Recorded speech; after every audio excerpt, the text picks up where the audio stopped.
Well, I always half-jokingly self-describe as a hillbilly Pentecostal because my roots are like these very tent revival, sawdust kind of like Pentecostal atmosphere. I always say like a lot of the people I grew up with feel like they belong like in a Flannery O'Connor kind of short story. And of course, we're doing this in Charlotte, back where I'm from, so this is kind of ground zero for me for a lot of things. But you know, it's such a quirky, wonderful tradition. And even if my expression of it has changed a lot, I feel like that just the value, especially in that context, that was placed on the Holy Spirit and coming to know the Holy Spirit, this deeply experiential dimension to faith, is all stuff I feel like I've kept with me for all the other places that I've traveled.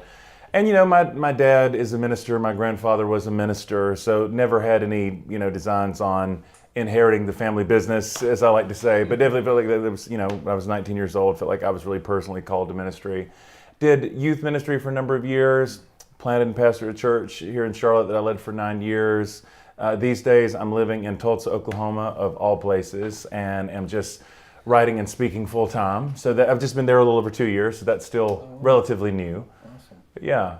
Tulsa, I actually grew up in Tulsa. Did you really? Yeah, No I have way. family there. Wow. Yeah, we go back and visit quite often. Not as often as they would like, but sure. Tulsa's just big cast of gray. Yes, yes, totally, man. But it's awesome. I know God's doing a lot of cool stuff there. So. There are some good things happening these days. I miss the landscape of North Carolina, to be sure. Mountains, beach, like all that. Like great people. It's a great town. But this is still very much home in a lot of ways. Very cool.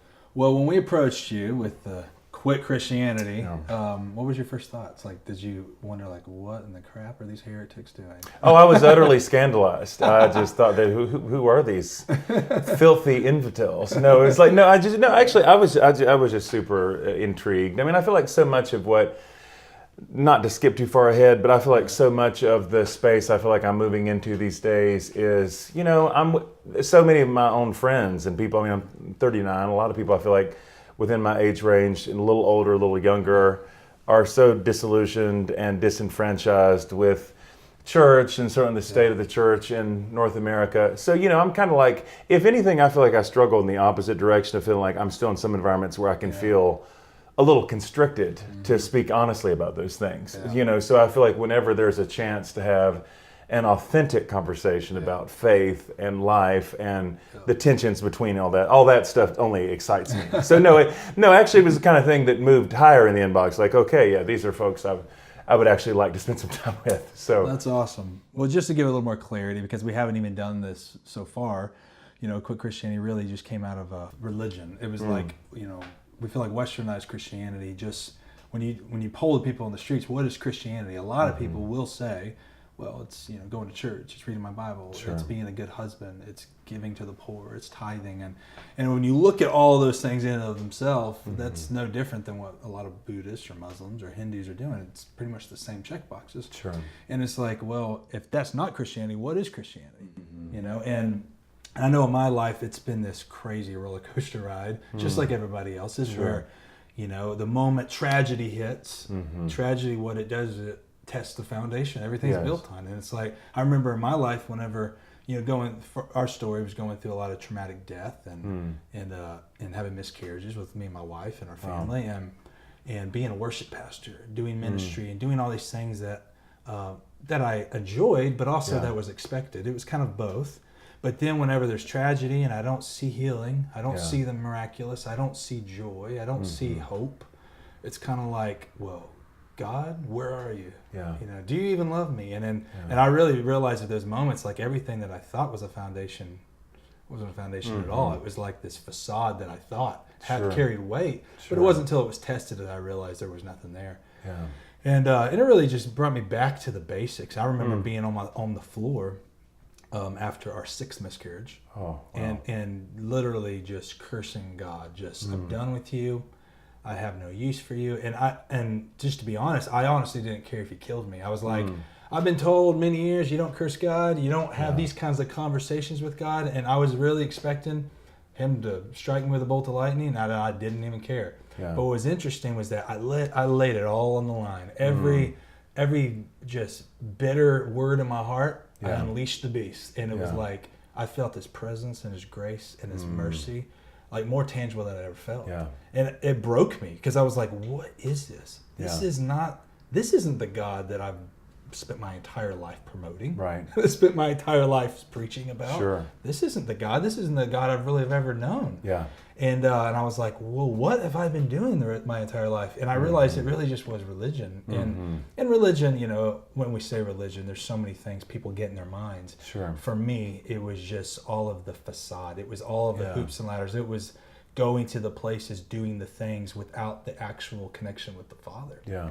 And so that's what leads us to this, why we're here, why we're just, you know, we're curious, like, you know, in your life, you know, have you experienced that? Have you come to the end of yourself? Have you come to places in your life where, you know, maybe you didn't meet expectations? Maybe there was even, you know, I think as a pastor or a leader, you have these moments where there's like you know, you're expected to behave a certain way in church. And it's like, what happens if you can't? Yeah. What happens if there's stuff inside of you that you're still wrestling with? That's right. And that gets messy? What do we do then? Oh, yeah. Have a lot of thoughts on that. You know, if I could answer it this way, even as you're describing some of your own story, and this, I think, maybe be a good transition into mine, but I've spent a lot of time in recent years reading Job, which came alive to me in a much different way than it ever did before. I mean, I just think Job's often read as a one-dimensional story in ways that I don't know. To me, it's become the most profound book in the Old Testament. Like I go back there often, but one of the verses I find most intriguing in Job is that when it gets towards the end of the book, after God has talked back to Job, which is funny because like God actually corrects a lot of what Job says. Like some of what, even while Job resists the narrative of his friends, there seem to be other ways in which he's still kind of picking up some of that. I don't know, thinking that the world is sort of this, what goes around comes around. So God kind of corrects Job's theology in a way, but then at the very end of the book, he comes around to say, specifically the text says, you have spoken rightly about me. He says that Job has spoken rightly. And the more, like, and I was so intrigued by that detail that it seemed like that God wants to sort of correct and tweak Job's theology, and yet also says you've spoken rightly about me. Yeah. And I really came to the conclusion, like even like studying that more like in Hebrew, that the only way that actually makes sense is he's actually saying, you have spoken rightly to me. And it's not really so much about Job's theology, but the fact that Job, in the same way that you described, came directly to God, he did go right to God's face, did go mano a mano. And I think it's that brutal, raw honesty that's so part and parcel of the whole Jewish tradition. That's what God's commending. Yeah. You've spoken rightly, you got right in my face. And it's like that's what God likes about Job. But you think about that so often with these sordid collection of heroes in the Old Testament, the ones that God likes, the ones who kind of get in his face. There's something about that kind of Jewish chutzpah thing anyway, of like this kind of like the debate with God, the contest with God. Yeah. So it's not like, you know, God, despite that, works through these people. It's much more seems to be like, these are God's favorites, you know, behave in this way. But just to bring it around though, in terms of my life, like I had growing up such a product of the church in this very holiness Pentecostal tradition. I don't want to make myself sound sinless, but I'll put it like this. I was so afraid of hell, judgment, rapture, all the teaching I got about like the end of the world.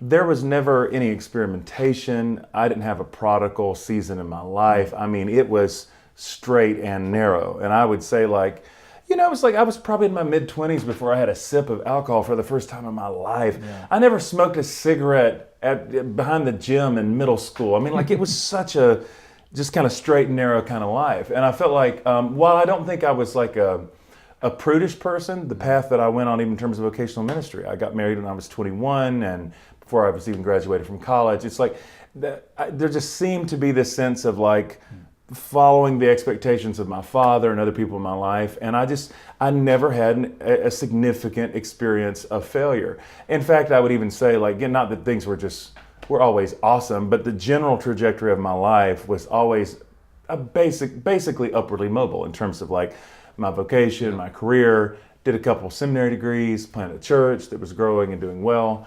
So like for me, where I really hit an iceberg in my life, I mean, the really short of it was going through an incredibly painful divorce after being married for 16 years. The whole season was utterly devastating. We didn't have kids or anything like that, but I just felt like I felt so responsible for it. It's like as some things started shifting in me and I just had no resources to even know how to deal. I think like I had kind of, it's like there was these certain other pathways in my life that had always been so consecrated and like diligent that when some stuff really started to unravel in me, I just freaked out. And I think what happens whenever you feel ashamed or afraid, you know, nobody makes better choices for feeling shame. You just kind of run further and went in that cycle. So, you know, we took a sabbatical trying to sort things out in life and marriage, tried to come back to the church that I founded, which I realized in next to no time, within a few months, I could not do it. We weren't in a healthy place. I now would say I think I was legitimately on the brink of a nervous breakdown. Like I was utterly collapsing. So when I stepped away from the church that I founded, and then we were taking some time, you know, ostensibly to heal, but things got worse and not better. And there's no judgment on her or any of that. Actually, I feel like the unraveling it was happening was really in me. And again, once again, feeling like I had no resources to draw from to even know how to deal with any stuff that was happening inside me.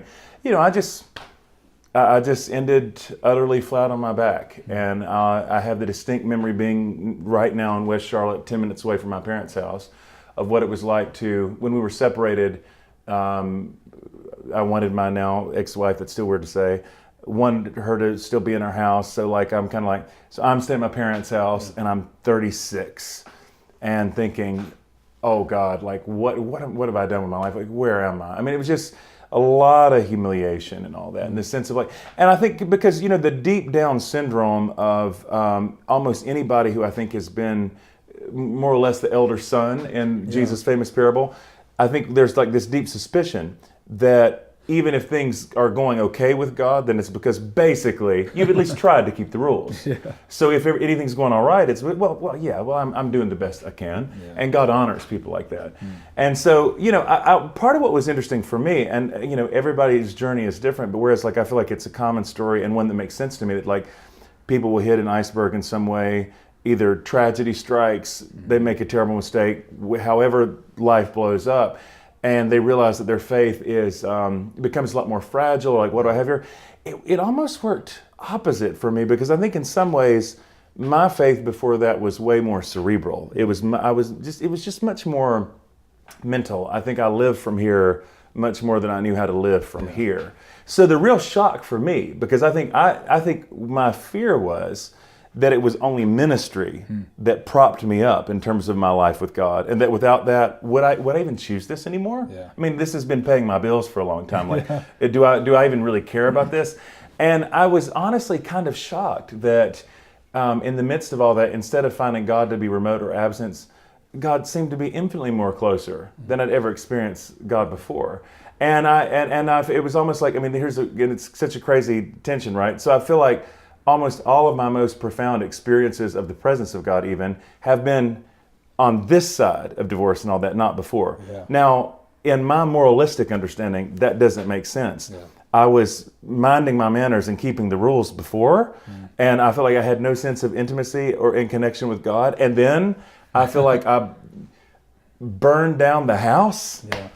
And God becomes more real and more present. There is no way I could have projected any of that. But that's kind of what I feel like happened for me. I feel like I've thoroughly over answered the question now. No, I think that's amazing, because I mean, what it shows is like, you know, Christ came for depravity. That's right. I think what's awesome is that so many people, myself included, raised in church my whole life, and you think, oh, I'm not, compared to these guys, I'm a saint. And you almost don't even recognize your sin. That's right. It's like when I became a Christian, it was because I didn't want to go to hell.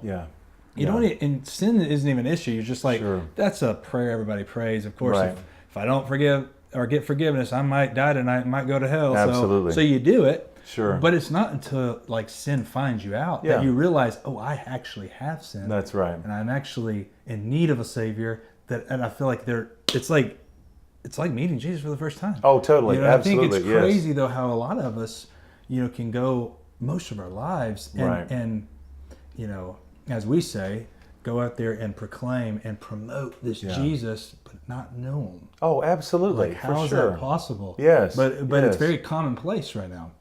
And like when you were going through what you were going through, did you find it hard in the middle of the struggle to like be vulnerable and have people around you that are like, man, will they love me through this? Or do I need to hide it and conceal it because the truth of what's going on, they might not be ready for, or this isn't acceptable, or this doesn't fit in the framework of Christianity or church. Like, are you allowed to struggle? You know, Right, Did you find that? Yes and no, and the reason I say yes and no is because I think in many ways I was so kind of on the run. I didn't know how to engage the world that I came from at all. I almost to the point to where I could barely even speak to what people would or would not have done, because I just knew like I couldn't be part of any of the old scene anymore. I had occupied a certain space in people's lives as a pastor, and it's all I knew how to do. And so I didn't feel like I even knew how to engage many of those relationships.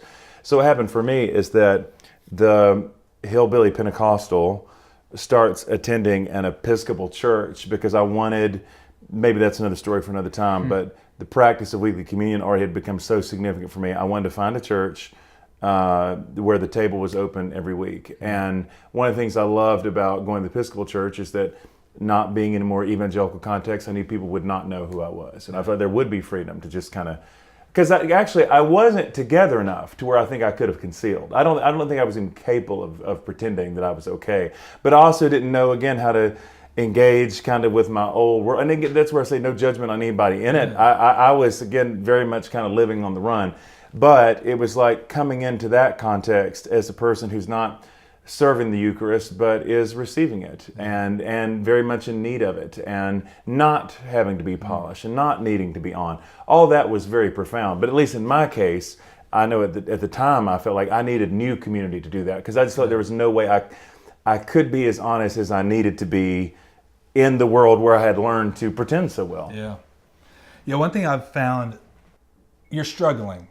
What if we got invited into the struggle? And that's kind of my question, is like, for me, you know, when I was struggling at my worst, it was I felt like I'm about to blow. But there was a season of like probably a year before that the writing was on the wall. You know, there was stuff going on, and it wasn't until like kind of like squeezing a water bottle. Eventually that thing just pops and it gets really messy. Totally. Everyone gets wet. Yeah. But I wonder, like, if I had come to a place where I was like, I knew it was okay. Yeah. I wasn't going to lose my job at the church. And say, hey, here's a struggle I'm going through. Yeah. Like, no, I don't want to live in sin, or no, I don't feel like this is the way God has for me, but it's still a struggle. Sure. I'm still a human trying to work this thing out. Yeah. And I wonder if more people were in that place, if like there would actually be more healing and more transformation in the process, as opposed to getting to the point where your identity is actually wrapped up in failure. Your identity is wrapped up in like, this has been 10 years of me struggling, and I haven't been able to actually struggle with somebody and wrestle with the Lord. And I feel like we've seen this so many times of, you know, pastors falling or things walking away, and the gut reaction is that, oh, there's no place for you here, because you've fallen and you couldn't keep it together, man. Couldn't keep your behavior in check, and I feel like, you know, even me growing up in the religious circles I grew up in, it was I even saw myself like, shame on them, like you know, finding myself caught up in that. But it wasn't until you actually need grace and you're whoa, like this affects me, that I'm like, I wish someone would pull me aside and say, man, it's okay, you ain't got it figured out. You still have a seat at the table, and you're still part of this family, and we're going to walk this out until Christ comes and transforms you, because I can't heal you. The church can't heal you. Nobody. It's about Jesus, and I will host the presence of Jesus as long as I have to, so that he can meet you. I mean, I think you're exactly right. I do think that's all too often hard to find. It's just, I feel like pain and suffering just kind of wakes you up. It's like, I always think of it as like, if you buy a new car, if you buy a black Nissan, the next day you think, wow, there are black Nissans everywhere. It's not that a bunch of people bought them, it's just your eyes are open a different way. And I think any significant experience of suffering does that. It wakes you up. All of a sudden you start to see people you wouldn't have seen before. They recognize it in you. And I don't know, I feel like it's a pretty common story that for people, they end up through a significant experience of suffering, like leaving their faith communities. I have this tension about it, because on the one hand, I mean, I absolutely think that we're not just bad, but disastrously bad at that in the North American church. So there's so much image management and so much, it's so much of that that's really broken. And then it's like, on the other hand, I think there's something almost ancient about the story. I would have never known about how to talk about these things before, and even now, some of it feels, no, it doesn't feel weird to me anymore, but I'm almost like, I can't believe some things I hear myself saying. But it's like, Sure. I just think even if you look at like the Genesis account, there's such an inevitability that when God says, don't eat of this one tree, anybody who's ever had a 3-year-old knows what's going to happen in that story. Of course they're going to eat from that tree. Yeah. I think that those prodigal seasons, the kind of differentiation, I'm never trying to counsel people like just like send your way to salvation, see how much you can blow up your life. That's not the idea. But I do think that road, a story that was illuminated for me earlier this year that I'm seeing differently and I can't unsee, the biblical story of the road to Emmaus, where these 2 disciples, this is the part I never thought about. After Jesus has been crucified, of course, they're devout Jews, so Jerusalem is the center of their universe. It's the holy city. They see themselves as a reform movement inside of Judaism. They don't understand themselves to be starting a new religion. We're Jews who worship Jesus as the Messiah. But the fact that after Jesus is killed there, and this place that once was sacred and holy now has been desecrated in some way and is the place of pain, their walk to the road to Emmaus is a walk away from Jerusalem. They leave the holy city. They leave town. And of course, if you've read the story, you know that where that goes is that they're going to have an encounter with the risen Jesus, but they don't know that. Yeah. That story for me honestly feels like such a metaphor for where we are culturally right now, because I think an awful lot of disciples are leaving the holy city, the sacred place, in disillusionment and despair. And what I feel like I read in a lot of circles, especially where I come from, and people are freaking out like, oh, that's so awful, it's such a disaster, how are we going to stop it?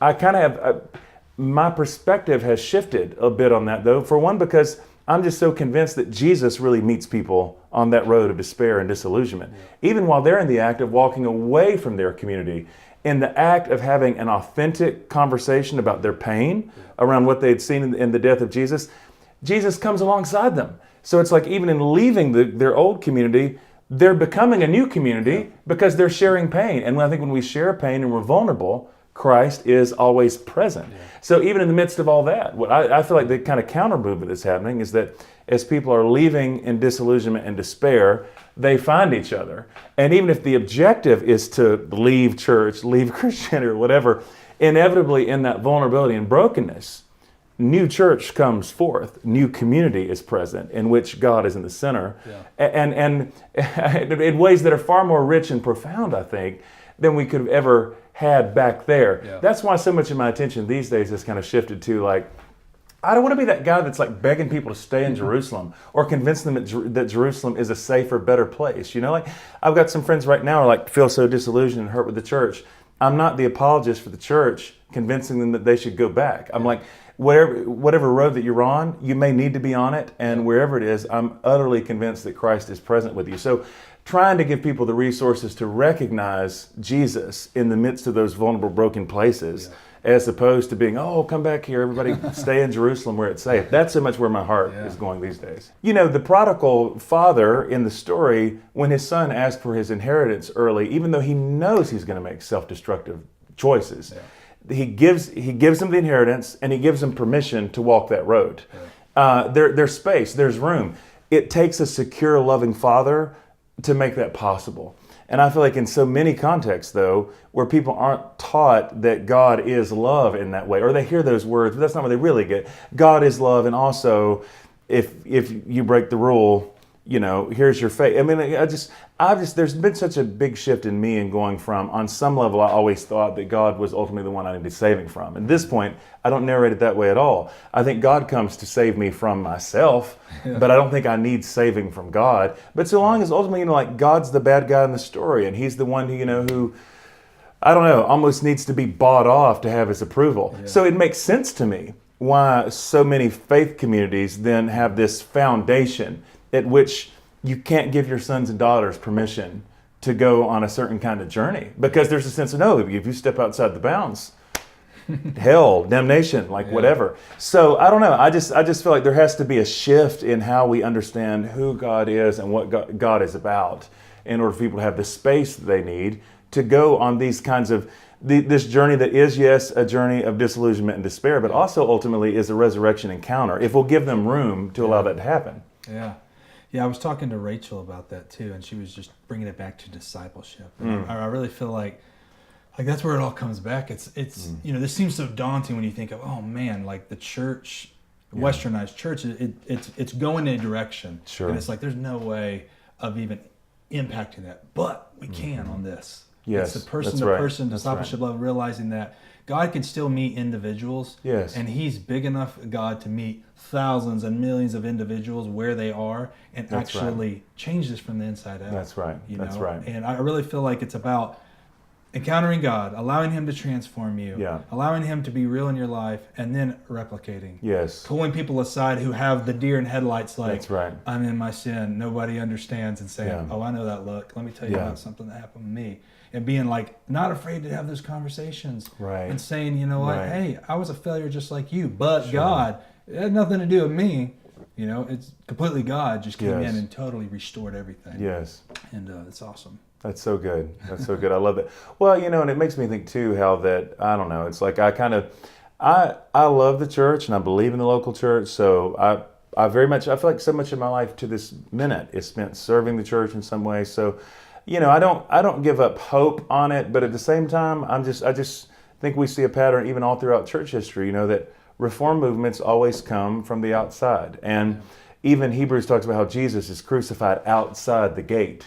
I think sometimes you got to be outside the gate to get to where Jesus is. And so that's why, again, I'm not afraid these days that even where people will reject some traditional experiences. Hey, look, there are plenty of things about traditional historic Christianity that I think are great and that I would, that I think still have value. But I also think that it may well be a time where new expressions need to come forth. So that's where, again, I'm not freaking out so much at sons and daughters that feel like they need to leave old expressions behind, because I really do believe in the God who meets people outside the gate, meets them at the margins, and that walking away from a traditional faith system or a certain kind of infrastructure of faith is not at all the same thing as walking away from Jesus. Yeah. And oftentimes you kind of have to, in a weird way, have to leave the system to get to Jesus. Yep. I don't even know, and sometimes I have mixed feelings about this.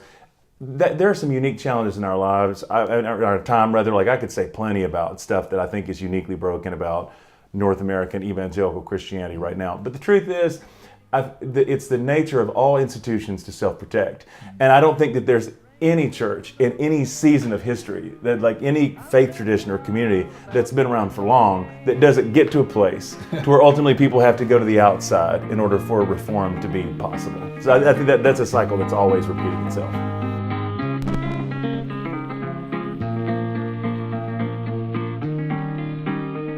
I'm simply wild about my good